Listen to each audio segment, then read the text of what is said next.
rather agrees with that. But to my mind, the international order itself is now broken and exposed beyond repair, and I'll be asking all of them where that takes us next and how we need to change in response. All of that, plus another really important story you may have missed. The number of births in this country is now fewer than the number of deaths. Think about that. Another pivot which changes everything. Join me after the news. On your radio, on the LBC app, and Play LBC. leading Britain's conversation. This is LBC. From Global's newsroom at 6 o'clock, the deposed Venezuelan leader Nicolas Maduro has denied drugs and weapons charges in New York. He also told a court that he is still the president of his country after being captured in a US operation over the weekend. The move has raised questions and criticism. The UN's Under-Secretary General, Rosemary DiCarlo, has delivered these remarks on behalf of Antonio Guterres. I remain deeply concerned that rules of international law have not been respected with regard to the 3 January military action. The Charter enshrines the prohibition of the threat or use of force against the territorial integrity of any state. The Prime Minister has told LBC that he stands with Denmark after President Trump renewed his threats to annex Greenland. Donald Trump has repeatedly raised the prospect of taking over the semi-autonomous Danish territory on national security grounds. The Duke of Marlborough has indicated not guilty pleas to strangling his estranged wife. Charles James Spencer Churchill faces 3 charges against him. And the first Palestinian embassy in the UK has officially opened. The site in West London has been upgraded to full diplomatic status after the British government recognised the state of Palestine last September. In the city, the FTSE 100 has closed above 10,000 for the first time in its history, up 53 points at 10,004. The pound buys $1.35 and €1.15. LBC weather, a clear and cold night for many. Patchy snow in Scotland, possibly moving into northern England and Wales at dawn. Lows of minus 12 degrees. From Global's newsroom for LBC, I'm Amelia Cox. This is LBC from Global, leading Britain's conversation. It's 6 p.m. Now, Tonight with Andrew Marr. Good evening. Well. I think we deserve 3 wells tonight. Just a fortnight ago, when MPs were heading off to hit the cherry brandy, try to remember the names of their children, and take a break from social media, the world was a different shape. Now Trump has invaded Venezuela, and if you remember, I said he might, and its President Maduro is in shackles in New York, where he's just pled not guilty to the charges against him, and insisted he is a decent man who is still president of his country. And now there are threats from the White House that they're going for Greenland next, Danish sovereign territory. Forced to make a choice this morning, Keir Starmer chose to side with Denmark, not with Donald Trump. Meanwhile, perhaps a bigger story still, Iran seems on the edge of revolution, with its Ayatollah Khamenei thinking of fleeing, apparently, to Moscow. It's hard to get our heads around all of this, but one thing I think is pretty clear. The big message from Washington is that we can forget any illusion about a rules-based international order. All those grand summits, those black-robed judges with their international law, phooey. The UN in grand session with its carefully numbered resolutions, hollow laughter. It's all a mirage. The truth is, we now live in a world of rival empires and their backyards in which only military power counts. Well, not quite true. Resources also matter. The American takeover of Venezuela, which could yet go very wrong, is also, says Trump, about oil, although whether the US oil industry, already worried about prices, would welcome more oil coming onto world markets is another matter. And Greenland, well, that is a prime source of the very rare earth materials on which America's tech industry so heavily depends. All the rest is just baloney. This might feel unfamiliar to us, but I think if you took an imperial politician from the age of Queen Victoria and you said, the shape of the world is driven entirely by military might, technology, and the race for resources, they'd say, yes, obviously. What's your point? Good point. And my point tonight is that if we want to understand what is going on around us now, we shouldn't rely on the news. We should start by going back and reopening the history books. So what do Britain's leading politicians, the ones in power, think? In a moment, you'll hear from the First Minister of Scotland, John Swinney, who welcomed Trump earlier in the year but now believes he has broken international law.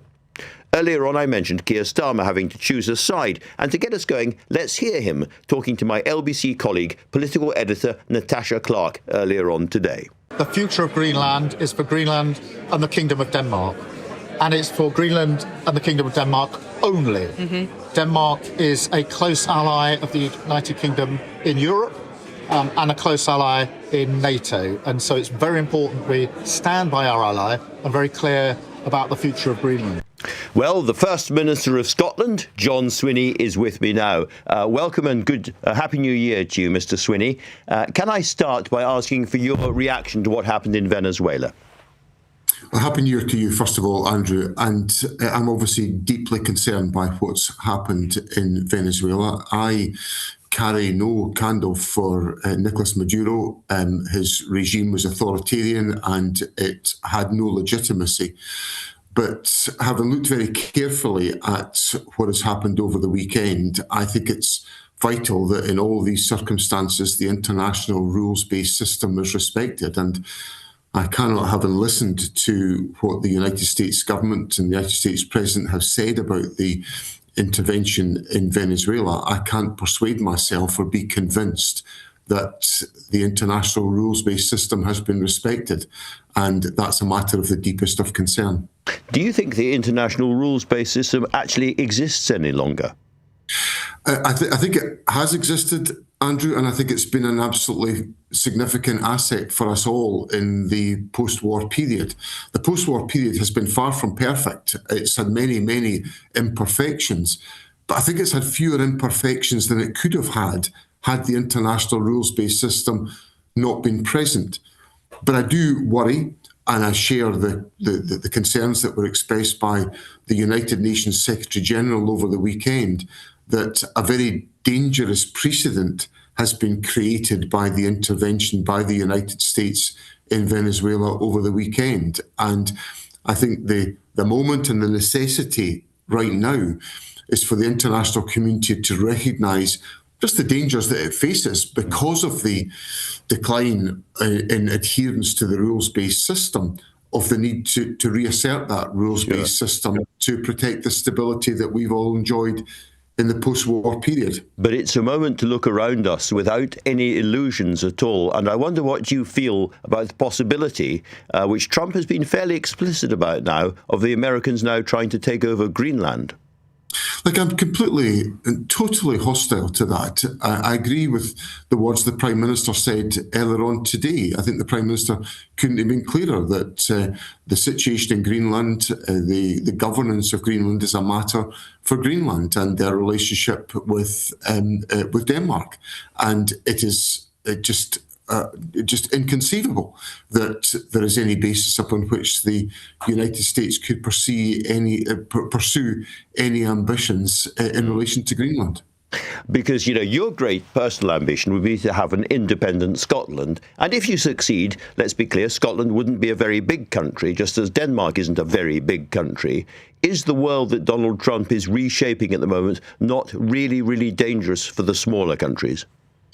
I don't think so, Andrew, because of the collaborative and cooperative arrangements that exist within the world, and particularly in Europe. And as you will appreciate, my politics, yes, they are about independence for Scotland, but they're also about collaboration and participation in the European Union. And I lead a country that voted to remain in the European Union, saw the benefits of European Union membership, and as an independent country would want to pursue membership of the European Union for all of the collaboration and the cooperation and the solidarity that comes from that. But it's a voluntary cooperation. It's a recognition of shared interest, shared values, shared outlook.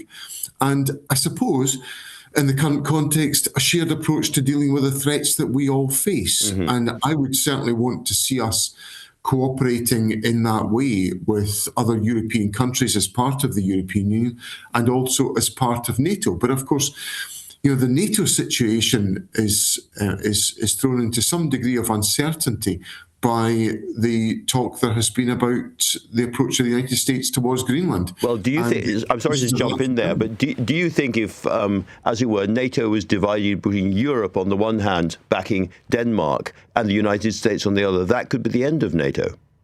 Well, it obviously raises that particular danger. But I think for me, what I've always believed is that there's been a foundation, a value in the partnership with the United States through NATO. I think it's been a strong advantage and remains a strong advantage for us in the future. Right. But I think we've also got to be cognizant of the importance of deep European collaboration and cooperation. And that's one of the big mistakes that was made around Brexit, with which we are saddled with its implications. Sure. Let me turn to Scottish politics directly, because this is going to be a huge year for you and, of course, for Scotland. If the SNP does very well and wins a decent majority in the elections in May, are you convinced that you will be able to get a referendum out of the Labour government in London? Yes, because there's fundamentally a democratic issue at stake here, which is the right of the people of Scotland to determine their own future. And we had that opportunity to go through that process when the people of Scotland emphatically made it the case that they wanted that to happen in 2011 when they elected an SNP majority into the Scottish Parliament. And the approach I'm taking to these elections is that we've got to ask the people of Scotland for that emphatic vote to make sure this happens. But we both know that the likely response from Keir Starmer is an absolute no, as previous governments have given as well. They'll say it was a once-in-a-generation referendum, first time round, we're not going back there. If and when that happens, what do you do? I think a lot of things have changed since then, Andrew. Obviously, by the time we get to 2030, within the lifetime of the next Scottish Parliament, about a quarter of those eligible to vote in any independence referendum were not able to vote in the one in 2014. So I think the argument about once in a generation is actually eclipsed by that very simple change that the population makeup of Scotland has changed. And if there's a democratic aspiration for Scotland to decide her own constitutional future, I don't see how it's in the scope or the gift of a UK Prime Minister or a UK government to resist that. Well, this is going to be something I'm sure we're talking about a lot more as the year progresses, but it's a very, very big day and we've run out of time for now. John Swinney, thank you so much for talking to LBC. And now back to Venezuela and Trump.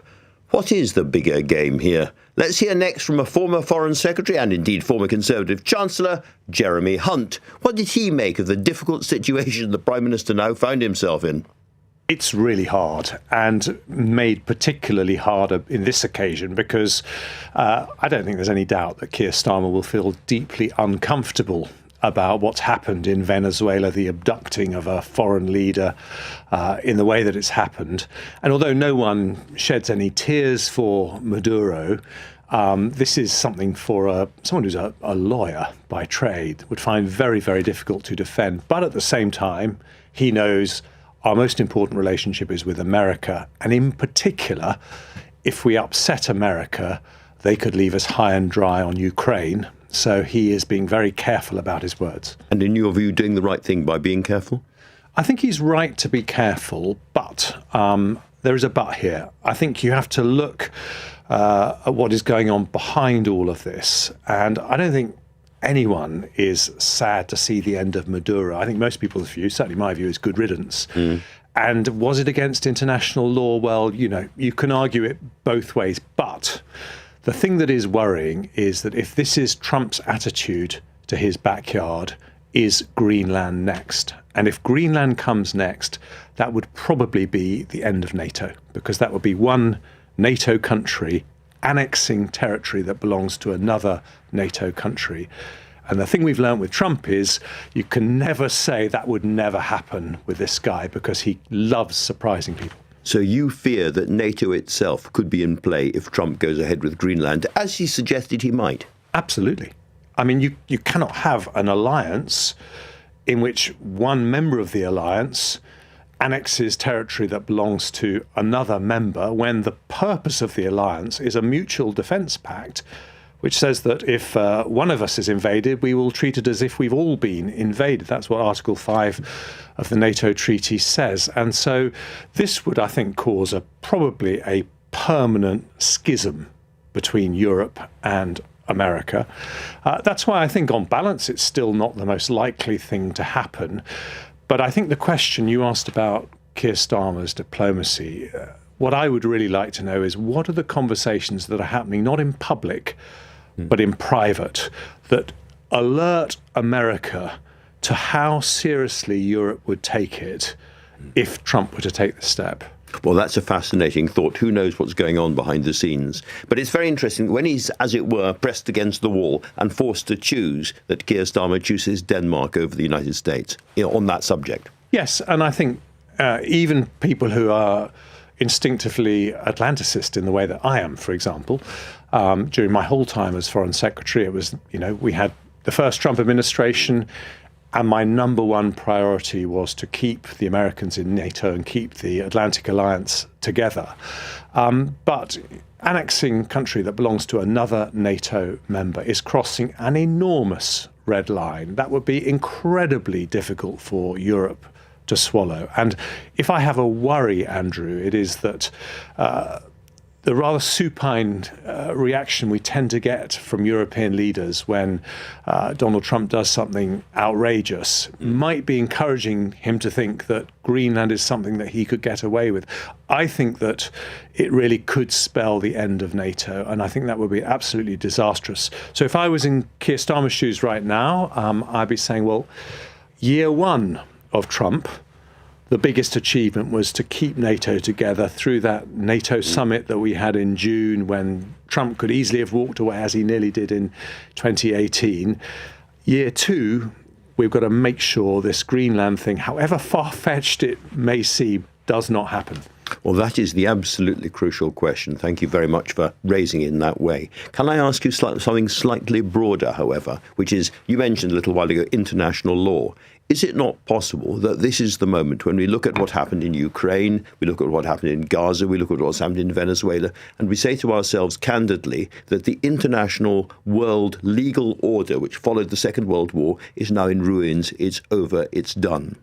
Well, I don't think it's completely in ruins, because I don't think it was ever quite as strong as we maintained it was. I mean, America has never really subjected itself to international law. I personally think the world was safer when we had international norms that said that big countries don't just invade smaller countries. Donald Trump doesn't seem to subscribe to that. Now, my reaction to that would not be to say it's all over. I would say that countries that do support that, not just in Europe, but, countries like Japan, Korea, Australia, India, countries that support that need to salvage what we can in a situation where, unfortunately, the country that used to be described as the leader of the free world seems to be following a different set of priorities. And do you worry that in Beijing they look at what's happened and whatever they're saying in public, they think to us, OK, that's fair enough. They've got a backyard. We've got a backyard, which is called Taiwan. And they feel emboldened to do something there. Well, it certainly would make the narrative easier for Beijing if they wanted to invade Taiwan. But that doesn't overcome the practical problem that they've got, which is that America will never allow China to control 70% of the world's semiconductors. And so the economic retaliation from the United States, in order to either to stop an invasion or to make sure one doesn't happen in the first place, would be colossal. And I think that's the calculation that Xi Jinping is making. It's not that he thinks Donald Trump really cares about democracy in Taiwan. It is the economic balance of power that is the thing that would concern America. I suppose that's where I'm coming back to. In a sense, the world order that we're used to might have been a kind of euphemistic covering for a benign America being the world's policeman. And you remove that and the covering goes as well. And we're back in a world where, crude force and crude power is the most important thing by far. And we've got these big empires, as it were, eyeing one another. And, we've got the United Nations here, we've got these international courts, but actually it's a world of empires. Well, I think it would be very, very bad moment for the world if that's what actually happened. And you're right to say that we're moving in that direction. But I don't think we're there yet. And I think that there are lots and lots of countries. I mean, let's just take a totally random example, but the United Arab Emirates. This is an immensely rich, wealthy and influential country right at the heart of the Middle East. Do they want a world in which big countries can just invade small countries? They're a pretty small country. I would say this is a moment for people who want those international norms to survive, to be working together. Well, there's a rallying cry. Jeremy Hunt, thank you very much indeed for coming in. Thank you. And up next, how is Washington and America more broadly responding to the events over the past few days? We'll discuss that, but the time now, 6:19. This is LBC.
Tonight with Andrew Marr. Watch live on both Global Player and the new LBC app.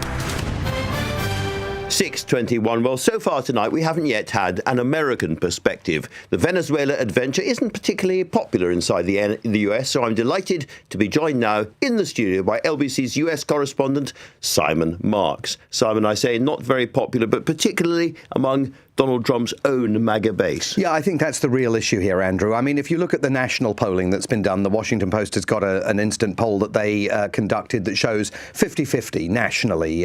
Some people support, some people don't support what he's done in Venezuela. There's other polling that shows there's a slight majority of people that disapprove of it. But when you get down into the MAGA base, this is going to be hard to sell. Listen to what Marjorie Taylor Greene, now considered a traitor by the White House, the former congresswoman from Georgia, who's really setting herself up as an alternative leader of Donald Trump's Make America Great Again movement, said today. She published a social media post saying if US military action and regime change in Venezuela was really about saving American lives from deadly drugs, then why hasn't the Trump administration taken any action against Mexican cartels? She questions why President Trump pardoned the former Honduran president who was serving a 25-year jail sentence in the United States for very similar drug trafficking allegations that are being levelled against the Maduros.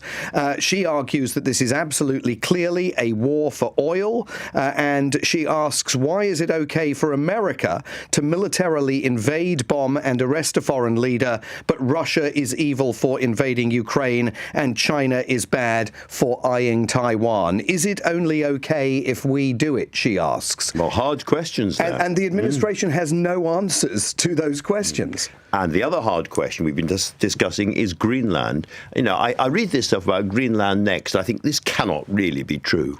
Well, I think it is true. I mean, I think everything that we are learning day by day about Donald Trump is that when he says he's going to do something, take it literally. I mean, who would have ever imagined just a few weeks ago that he might pluck the Maduros out of Venezuela, but keep the regime in place and try and force its successor to bend to his knee and let American oil behemoths take over the oil industry. His arguments for Greenland are rooted in the new national security strategy that the United States, as in Venezuela, has to stand up to Chinese and Russian efforts to stray into America's sphere of influence. And I was talking to one of his former advisors today, Fiona Hill, who served in the first administration and who, of course, was the first person to warn that there was a possible bargain being discussed by Trump and Putin. We'll give you Ukraine if you'll give us Venezuela. And she says she has been warning for months that this Greenland threat is real and it is getting very close. And we've just heard from Jeremy Hunt, sitting in that chair, that would destroy NATO. We are living through very, very wild times indeed. Simon, thank you so much for that. Now, there aren't too many people around who've met Nicolas Maduro, but one of them is the Your Party MP and former Labour leader, Jeremy Corbyn. He came into the studio and I began by asking him for his reaction when he saw those pictures of Maduro in shackles in New York. Appalled and shocked. It's like a sort of 21st century version of a Roman emperor going off to capture a rebellious leader in Gaul or somewhere across the Roman emperor, dragging them back to Rome, making them go through a show trial and then executing them.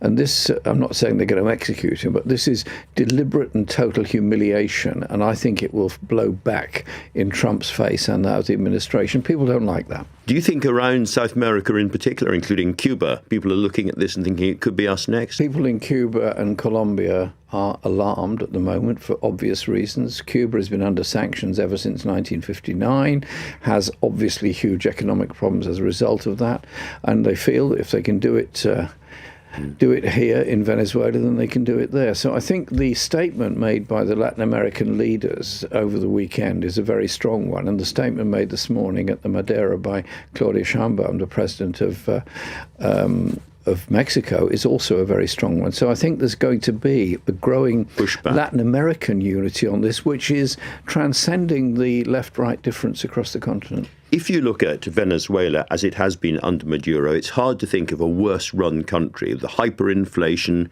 the extrajudicial killings, torture, the incarceration of people, including children. It's been an absolute basket case. And therefore, some people will say, for all the swagger and the aggression of what President Trump has done, it may well leave Venezuela in a better place than it was before. It's never a reason to go in that you disagree with the way a country is run or disagree with what it's about, because international law is very, very clear. You cannot transcend national borders in order to change government. That is absolutely clear. And surely that is, in the future, as of now, a matter for the Venezuelan people. And now Delcy Rodriguez has been sworn in as interim president. I don't really know her. I hope she stays there. I hope she's able to govern. And I hope, above all, the sanctions are lifted so that the terrible shortages the Venezuelan people are facing will be diminished. There's the old principle, I suppose, also in international relations, at least, which is that if you own it, you have to look after it. If you break it, you own it.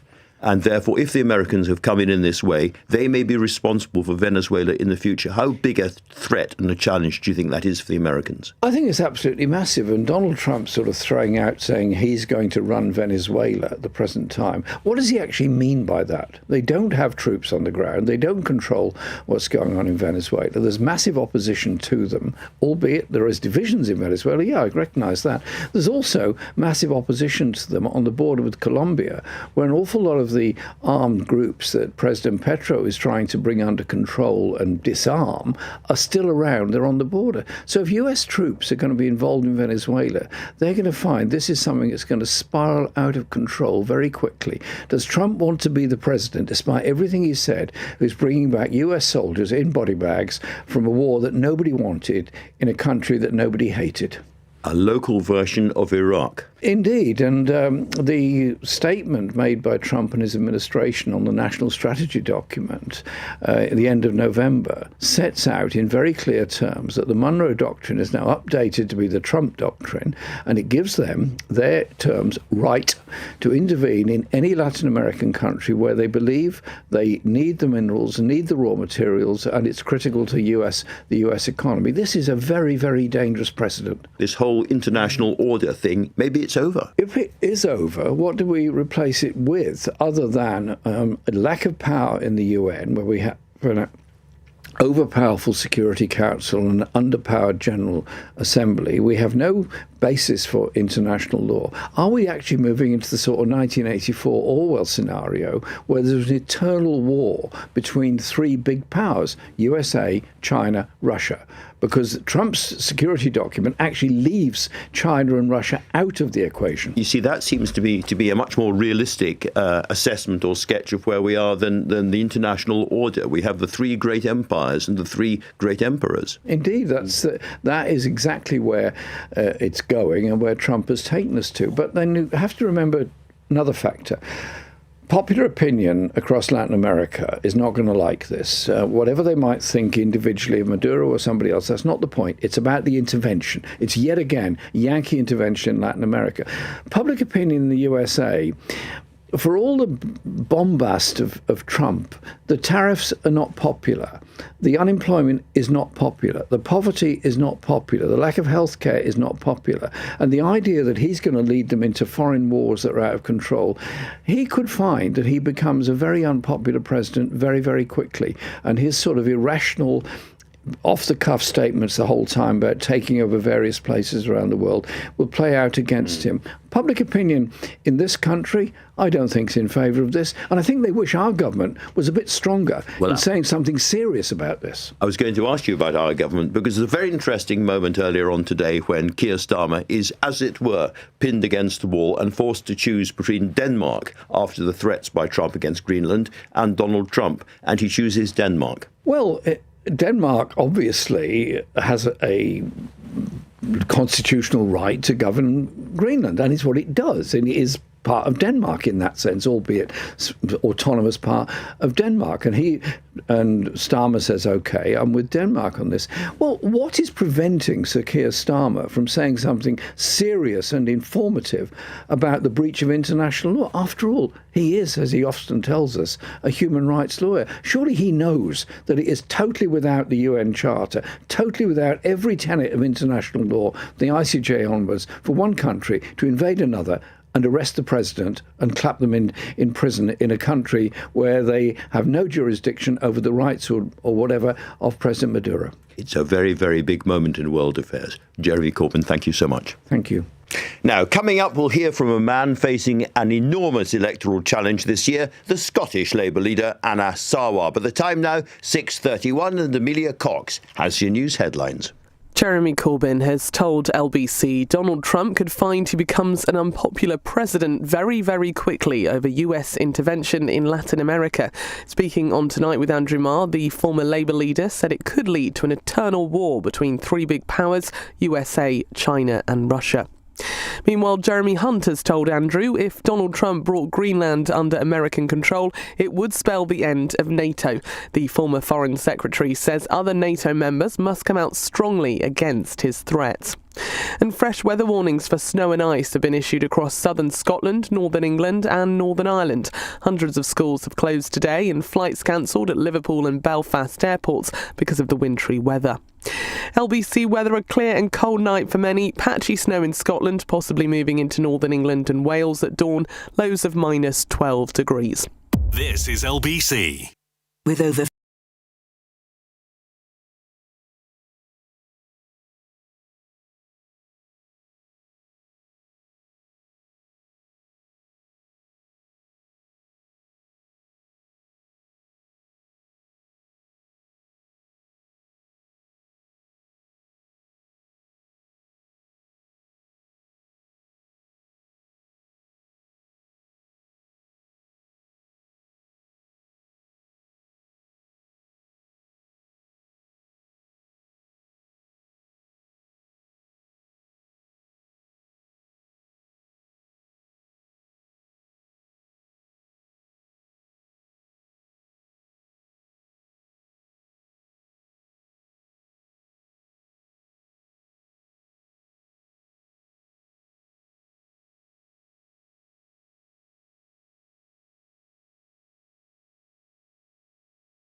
Tonight with Andrew Marr. Listen on your smart speaker. Just say, play LBC. Earlier in the show, you heard from Scotland's First Minister and leader of the SNP, John Swinney. He gave us his view about Trump and Venezuela, but of course Scotland is going to be hugely important this year. Who triumphs in the Holyrood elections in May could affect whether Keir Starmer survives as Prime Minister in London. It could give a further huge boost to reform or check the advance of Nigel Farage. And more important than any of that, a big Scottish nationalist win would produce a further drive for a second referendum on independence, with all the instability around that. The man leading Labour in Scotland, coming from behind but hoping to become First Minister himself, is Anas Sarwar, who joined me this afternoon. First, his reaction to Maduro being in chains in New York. A couple of things. First of all, it's important that we have a rules-based system. It's important that we have international law, and it's important that those that believe in democracy are always promoting international law, whether that be what's happening in the part of the world you're talking about just now, whether that's talking about the Middle East, whether we're talking about Ukraine and Russia, or any other conflict that might be happening in any other part of the world. But what we also need to see is a peaceful transition in Venezuela, and the people of Venezuela getting a better future that they so dearly hope for. And actually, I was listening to a really powerful contribution this morning from a Scottish Venezuelan who was talking really openly about how they hope there are better days to come in Venezuela, and I hope, like them, that they get to see those better days. Do you think this was a breach of international law, Anas? I think there are clear rules-based systems. I think there are clear identification with international law. I think there are serious questions about whether this is in line with international law or whether it's a clear breach of international law. I've seen many other governments, I've seen many other people talk about international law and the position it has, and I think there's probably some clear question marks in this case as well. Because I think John Swinney, for instance, has said it's a breach of international law. Now, there is a question as to whether international law actually exists anymore in a real way, but given that it does on paper, do you think it's a breach of international law? It's interesting to say that, Andrew, because I think for lots of people that look at conflicts, whether that be what's happening in Venezuela, whether that be what's happening in Ukraine, about whether that be what's happening in the Middle East, I think quite often we talk a lot about the international community, or we talk often about international law, or we talk about international order, international rules. The reality is we live in a world that seems more insecure, unsafe than perhaps any time in certainly my lifetime. And whatever the rules are, whatever the international rules-based system is, it's not delivering peace and security for every country right across the world. And I think there's a broader conversation to be had about what do we mean by a genuinely effective international rules-based order? What do we mean by international institution infrastructure that can hold governments to account and make sure everyone feels safe and secure in our world? I don't think people can feel that right now.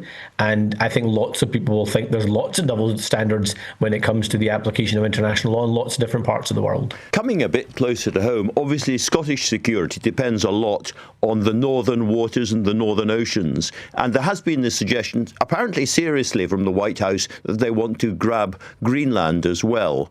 The Prime Minister Keir Starmer very much stood with the Danes rather than with President Trump on that issue earlier on today. I just wonder your reaction. The future of Greenland is up to the people of Greenland and up to the Kingdom of Denmark. That is who decides the fate of their people and of their country's future. And as a NATO ally alongside the US, we should all be respecting each of our allies and our neighbours in this important situation. This is a very, very big year for Scotland and Labour in Scotland, and indeed for Anas Sarwar. You are starting from behind in this contest. Why do you think you can actually break through by May to win the Holyrood elections? Well, look, I accept I start 2026 as the underdog in the election that's going to come in the next 4 months. But the key challenge for us in 4 months' time is this is not a referendum on 2 years of a Labour government. It is a choice about who is Scotland's First Minister, who leads Scotland's government, and what direction we take for our schools, our hospitals, our services here in Scotland. And I accept that there are challenges that are faced from other parts of the UK. I accept that the UK Prime Minister and the UK government is not popular right now in many parts of the country, but it was never going to be easy to undo 20 years of damage by the Conservatives and fix every problem within 2 years. And so, yes, there have been lots of great achievements from our UK Labour government. They've got to do even more to shout loudly about that. There's also been some missteps, let's be honest, and there's still lots of problems that need to be confronted. But the choice people face in Scotland is not unconsequential. It is not a protest vote. It's about what happens to our country, our home, our cities, our towns, our villages, our islands, our NHS, our schools, our justice system, our housing market, all of those which are the responsibility of a Scottish government. And after 20 years, the SNP are out of ideas, they're out of energy, and they're out of time. And the only person looking to beat the SNP and the only other candidate standing explicitly to be First Minister in Scotland is me. And I want to demonstrate that new energy, those new ideas, and that new leadership to take Scotland forward from May onwards. A lot of people, not just in Scotland, are really worried about the future of jobs in the North Sea. If you became First Minister, would you be a doughty fighter for those jobs? Look, I'm going to want to champion all our sectors in Scotland, and oil and gas has got a hugely important role to play for generations to come, but also so does our renewable sector. And I think for far too many people, when they talk about the opportunities and the risks in Scotland, too many people want to talk about the either or, as if it's a choice between oil and gas or it's a choice between renewables. Actually, Scotland's blessed with both. So we have to maximise the opportunities that come from the transition from oil and gas, whilst also having those large-scale investments we need to see in our renewable sector. I think we can marry those two together. And actually, the argument for a Labour government in Scotland is also strengthened by that transition. Because just imagine the difference we could have if we have two governments working together to deliver that investment and to deliver those opportunities in Scotland, rather than two governments constantly looking for conflict. So yes, we've got to have a fair balance in transition for oil and gas. Yes, we've got to have the investment in, for example, onshore wind, offshore wind, carbon capture and storage. But the other huge opportunity in Scotland is from new clean nuclear energy. Right now we have an ideological block in Scotland. The Scottish Government under the SNP has said that they will automatically refuse any applications to see new clean nuclear energy in Scotland. We have two sites with big strong histories in nuclear, whether that be Hunterston or Torness. If we can end that ideological block, that would unlock billions of pounds of additional investment. It would create thousands of new jobs, and it would also help manage that transition in a much more fairer way here in Scotland. But the only way of achieving that is if we remove the SNP from office and elect a Scottish Labour government in 4 months' time. But a challenge in that is the Keir Starmer himself. He's a kind of drag anchor on Labour in Scotland. Would it be easier for you if you had a different leader in London? Look, it was always going to be difficult for any incoming Prime Minister. It was always going to be difficult for any Labour government. The best thing that Keir Starmer can do and the UK government cabinet can do is be behind the doors of their departments, effectively working and improving people's lives in Scotland and across the UK. But the reality is Keir Starmer's not on the ballot in May. You're not voting for Keir Starmer. You're not voting for Rachel Reeves. They're not standing to be First Minister. Neither is Nigel Farage. The two people in Scotland standing to be First Minister are John Swinney, who has been in power for 20 years and now somehow says give him another 5 and he'll turn things around, when he's destroyed our NHS, our education system, our skills system and our criminal justice system and our housing market in Scotland. So if you want to see things improve for you and your family in your own local community, in our vital public services, then the only option is to get rid of the SNP, and the only person standing to beat the SNP and replace John Swinney as First Minister is me. Final question. You are an unusual Labour candidate in the sense that you are standing on a cut income tax policy. Can you explain to people why? Well, right now we have a situation in Scotland where we pay higher taxes in Scotland, but it feels like we get less in return.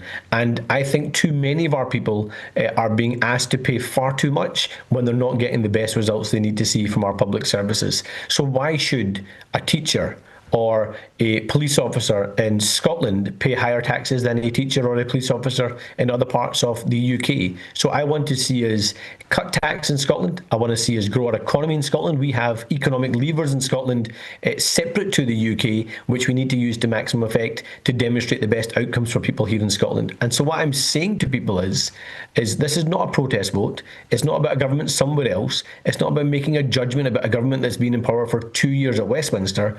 It's about finally having the opportunity to replace a government in Scotland that's been in power for 20 years and demonstrating that we can do things differently in Scotland. And I also would say that I'm going to show the rest of the UK how you win with hope, how you deliver with hope, and how you deliver Labour values in action. That's what's on offer if we elect a Scottish Labour government and me as First Minister in May this year. Well, everybody will be watching. Anna Sarwar, thank you very much indeed for joining us. Thank you so much, Andrew. A pleasure as always.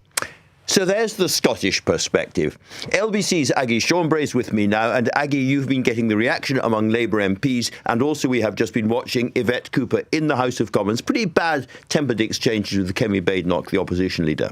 Indeed. Yvette Cooper, the Foreign Secretary, has just stood up and actually said similar things to what we've heard from the Prime Minister earlier today, and indeed what we heard at the UN Security Council, but basically confirming what happened over the weekend, confirming the UK was not involved, talking about the fact that she discussed this with her counterpart in the US, Marco Rubio, and saying that she did bring up international law and how much the UK likes international law in that conversation. Interesting to note, we don't think the Prime Minister spoken to Donald Trump yet, but that conversation with Rubio has taken place. She talked about travel advice, and she also then went on to be very, very frank about the Maduro regime, as it then was, saying that it was one powered through fear. The UK had not recognised it and increasingly had called out the regime, and then, of course, towed a very, very careful line on international law, as we've heard people do throughout the day.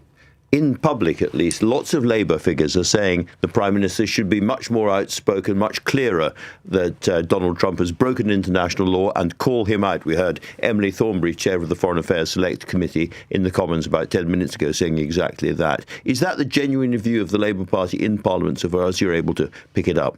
And it's not just that, Andrew. Right now in the Commons, the Foreign Secretary is also getting those questions from people like Diane Abbott and other people. I'm sure those questions will continue as she continues doing this statement.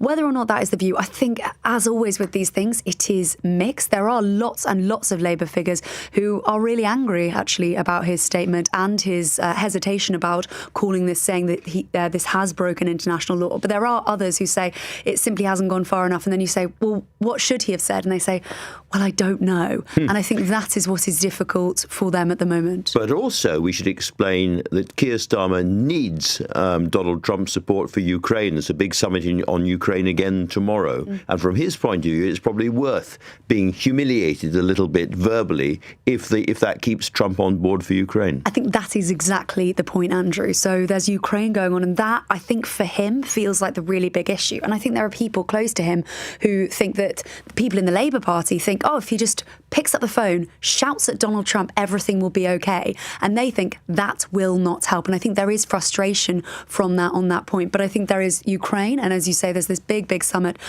tomorrow, we think, with lots of European leaders. And perhaps the Prime Minister will speak to Donald Trump after that point. And there's also trade deals. And we've seen Keir Starmer over and over again trying to keep that close relationship, walking that tightrope with Donald Trump. And I think we're going to see it again.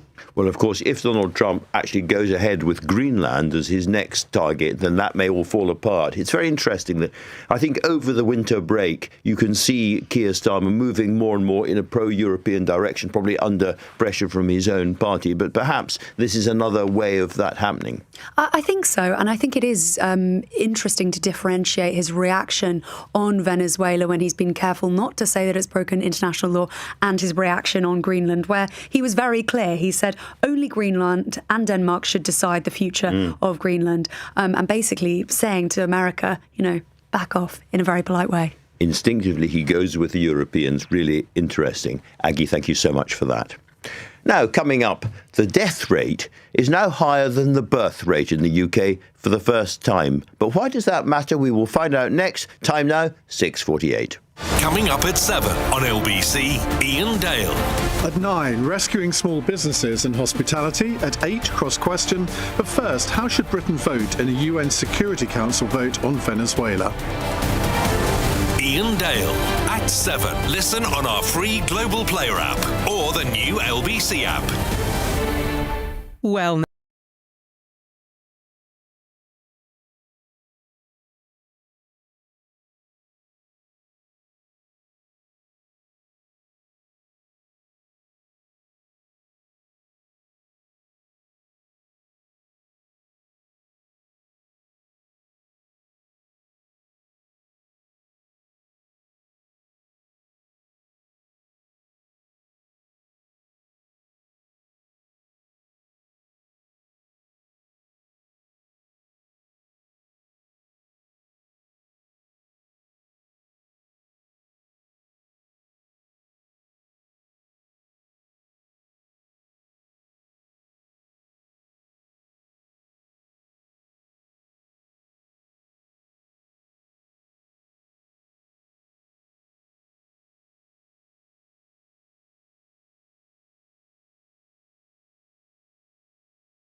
Leading Britain's conversation, LBC, tonight with Andrew Marr. It's 6:50.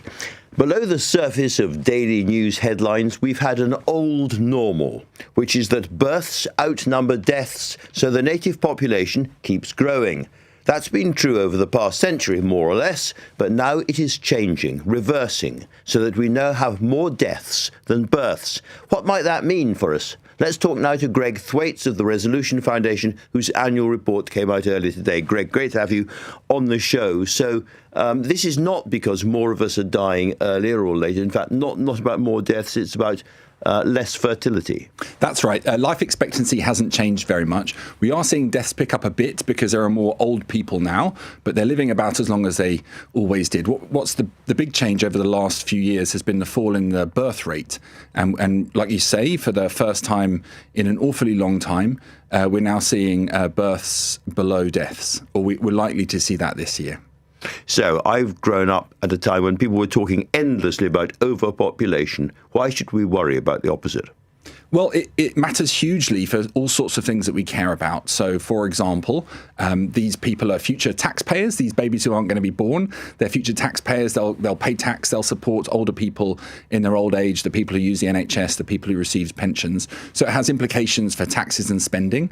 We may need to close lots of schools. We might need fewer school teachers, fewer paediatricians. So it has implications for the public services. And then it has implications for things like housing as well. And then there are also kind of sociological or cultural implications about living in an older country or a country with fewer babies and young people. I'm thinking of Rachel Reeves sitting in her office, scratching her head and wondering about this. Does it mean, to put it brutally, that older people are going to have to pay a lot more in tax? Or they might have to retire a little bit later, or they may have to have lower pensions. Yes, ultimately, if we've got fewer young people, then for several decades, we're going to need to adjust to that, and because it's people of working age who pay in, and people beyond working age who are net recipients of public money. We will save a tiny bit on schools and the services that children use, but not very much. Greg, I know you're basically an economist, and I'm asking a sociological question here, but do we have any indication of why the birth rate is falling? Is it kind of depression, fear about the future, worry that the next generation will have a worse life than this generation? So I think the most important thing to notice is that it's happening around the world. It's not special to the UK. So whatever the explanations are, they're probably common to most rich countries. It's happening earlier and faster and more in a more pronounced way in countries in East Asia, for example. example, so South Korea, Taiwan. So it's happening everywhere. It's probably not very much to do with things like, being British or, things like high housing costs or expensive childcare, which do matter a bit, but mostly cause people to postpone rather than not have babies. So it's probably things like the way that people meet partners, the expectations that women have of their partners, the work that they would do to share childcare, especially now that women are doing much better than men at school and in the job market. Really important and something I think for us all to think about. But another part of your report is about real incomes. And I guess the key word there is mediocre or miserable. Yes, that's right. So we've had 20 years now nearly of incomes not growing very well. And that's because wages haven't really grown very quickly. And that's ultimately because the economy hasn't done badly. What we're going to see next year is taxes rise, and they're rising for all sorts, again, of these long-term reasons to do with aging populations needing more money, and then to do with, your last item was about the international situation. Now we need to spend more money on defence. We've been cutting that for decades. And the money that the government spends on its interest payments is now going up a lot. So that means taxes need to go up. That comes out of people's pockets. So when Keir Starmer says, as he has at the beginning of the year, don't worry, 2026 is going to be the year when people feel a bit more money in their pockets, your answer is yeah, but it'll be pennies. A tiny bit, yes. Maybe enough for a coffee or a sausage roll. That's not very... Sorry, you got me coughing now. Sorry about that. Let me ask you about one other aspect of this, which is companies collapsing, because there was a very strange part of the report which said that lots of zombie companies are going to go under this year, but that could be a good thing. Yes, that's right. It's counterintuitive, isn't it, to think that companies going bust might be a good thing, but it's a normal part of the growth process. New firms and new products replacing old firms and old products. We haven't seen enough of that in recent years, and that's one reason why incomes are growing slowly, but we're starting to see these things pick up, and we're starting to see a little bit more destruction. We now need to see some creation, and then we have creative destruction, and that's what drives growth. Well, Greg, it's very interesting to have a conversation with an economist which is all about death and rebirth. Thank you very much, Greg Thwaites of the Resolution Foundation there. Now then, the beauty industry is calling on the government to introduce stricter regulations on Botox and filler injections, says the industry in its current form prioritises profit over safety, and that can lead to tragic and sometimes fatal consequences. Alice Hart-Davis is a beauty journalist and founder of The Tweakment Guide. Alice, great to have you on the show. Now, we're talking about fillers of different kinds, facial and indeed on the buttocks, very, very popular at the moment. What are the dangers in this? The dangers are that if they're not injected by somebody who knows what they're doing, there can be problems like they can block arteries if they're injected into a blood vessel. That the blockage can travel back through the system. It can cause an embolism, or it can just cause the tissue in the local area to die off. So, there can be bruising and swelling and all the other risks of normal injections. And then there's all the problems you get with the toxins, particularly the fake toxins. Best known toxin is Botox, which is the muscle relaxant. But yeah, what you want is to be treated by a medical practitioner. I think that's what the industry is calling for at the moment. And you specialise in tweakments. Just explain to people what a tweakment is. Okay. I mean, that's a bit of a colloquial name for non-surgical cosmetic procedures. So it might make them sound a bit too cuddly and friendly, but really these things are medical procedures. They have cosmetic effects, but they're not beauty treatments. And I think that's where a lot of people get it wrong with these things. They think they're beauty treatments. They could go to a beautician. And because of the dire lack of regulation in the UK, anybody, you or I or the postman, can equip ourselves with a syringe and needles and start injecting fillers without any legal need to show that we are competent or have trained well in it or anything. Are you startled or upset by the number of very young people, relatively young people, who seem to be getting, for instance, lip fillers at the moment? I see it all around me. Yeah. But I think, what's going on in our society that this is suddenly spreading so much? It's become something that's almost a rite of passage for young people. I mean, particularly on the reality shows, everybody has big lips. So young girls see that and think they want that too. And, if they went to a well-trained, thoughtful medical practitioner. They might be talked out of it, they might be talked into having a subtle treatment, but because particularly younger people are driven by price, they go for anybody who's cheaper, and the results tend not to be so good and could easily go wrong. You get filler migrating out of the lips into the bit around it, which makes sounds absolutely like beastly. But yeah, I do despair of seeing young people doing it, because it makes me feel very old and grumpy saying it, and maybe I'd have wanted it at age 20 if it was available then. But they're beautiful, and they don't realise it, and they don't need to do this, but well, they will. Alice Hart-Davis, not nearly as old and not nearly as grumpy as I am. Thank you very much indeed for talking to LBC tonight. Now, if you missed any of today's show, you can listen back on our free Global Player app or the LBC app, where you can stay up to date with all the latest news and opinion. You can put your news categories in the order you would prefer them. You can pause, you can rewind live radio, and you can listen to a range of podcasts. So, download the new official LBC app for free from your app store now. Coming up at 10 on LBC, it's Henry Riley. But right now,